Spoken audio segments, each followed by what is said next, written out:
The campuses in the Los Angeles Unified School District are already protected by their own police force. Oil companies say they've been safely doing hydraulic fracturing for years in California, but there are no laws that regulate when and where it's done or what chemicals are being used.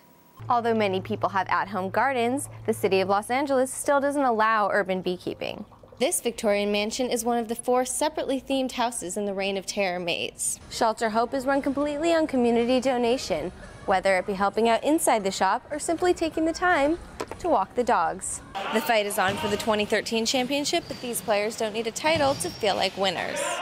I don't think guns should be on campuses. I do believe in the fact that we ought to arm our teachers. I'm not comfortable with teachers with weapons in the classroom. California lawmakers are considering a bill that would use public education money to arm teachers and other school employees. But campuses in the Los Angeles Unified School District are already protected by their own police force. Lieutenant Chris Stevens is on that force, and he doesn't want to see more guns on campus. Anything we bring into a fight can be used as a liability against us, so I would caution us arming teachers or anybody on a school campus if it's not a trained police officer. But some people say more guns are the solution.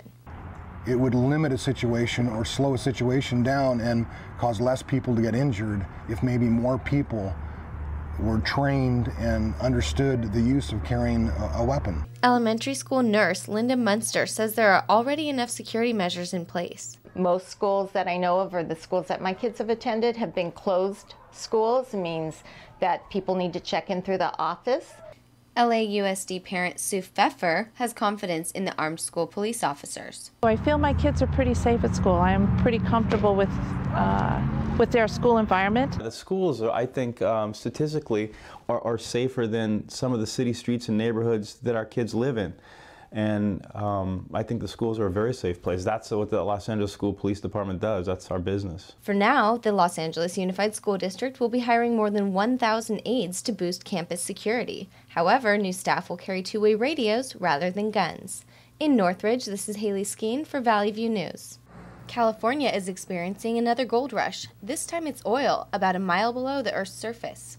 Hydraulic fracturing, or fracking, is a method of getting at natural gas and oil by pumping water, sand, and chemicals to break apart rocks underground. But many people are concerned that fracking chemicals may seep into groundwater.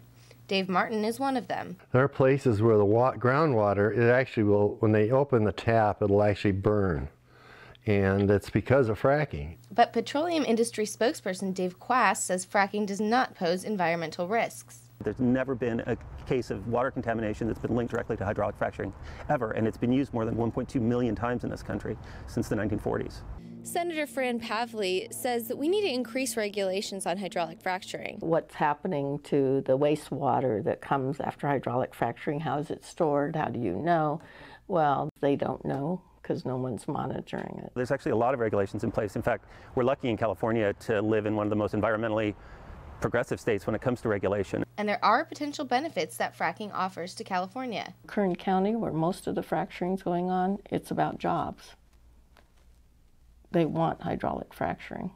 Producing energy at home using very highly regulated technologies is certainly a lot better for California's environment than importing our oil from countries that don't have those environmental protections. We'd like to get more oil and gas, but if it's at the expense of groundwater, I don't want to see any fracking. As long as Californians rely on fossil fuels, the debate on fracking will continue. In Culver City, this is Hayley Skene for Valley View News. It's early Sunday morning in Pasadena, and the Clippers are kicking into gear for another day of training. But it's not Blake Griffin and Chris Paul out on the court. Matt Golembeski has played for the Clippers of the National Wheelchair Basketball Association for 6 years. For me to compete in any kind of sports level, this is the only place I can do it. So, and it was scary at first, to be honest. Now Golembeski can walk, but he spent most of his childhood in a wheelchair. According to coach Josh Campos, the NWBA is highly competitive. Very physical, it's very mental, it's very challenging. The league follows NCAA rules and regulations, so the hoops are as high and the courts as long and wide. Most of the guys who played have at some point been a Paralympian in their career. Yet they continually reach out to potential teammates regardless of skill. Player Juan de Salas helped pioneer the team over 30 years ago after a blood infection caused him to lose his legs. It is important for, especially for people that just get injured, and a lot of times those people, they feel like that's the end of the world. If you live around where I live, I'll come and pick you up, and so we can go and practice and learn some basketball. The overall game has added a grittiness to my personality that I love. When I had hard times in my life, it got me through to being an independent individual. Campos is confident his team can make the Final Four this year. We have all the plays.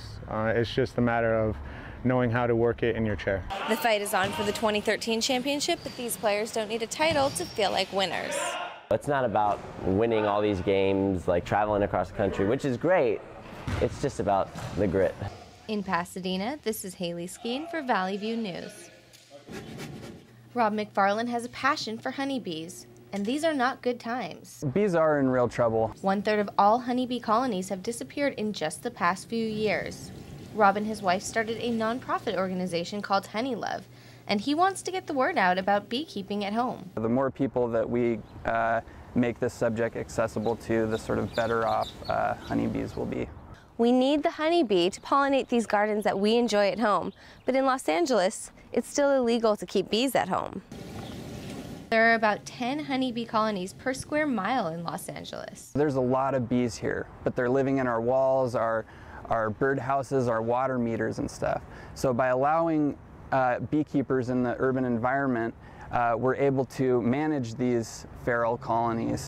That's a little bit of honey right there. The honeybee may have gotten a bad rap in the 90s when news spread that the more aggressive, Africanized honeybee had colonized in California. That sort of fear is overstated. They're just honeybees. There's a little bit of difference in their behavior, and as a beekeeper, that means that you take a little bit more care and responsibility in dealing with those. Love them or hate them, the honeybees are vital to our environment, and the easiest way to help them, keep your gardens pesticide-free. In Los Angeles, this is Hayley Skene for Valley View News. A new report says some of the world's most impoverished people are becoming less poor. Oxford University's Poverty and Human Development Initiative says that poor countries including Nepal, Rwanda, and Bangladesh could see acute poverty erased within 20 years.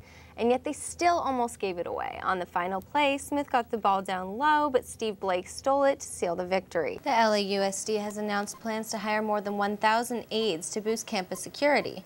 However, new staff will carry two-way radios rather than guns. Back to you in the studio.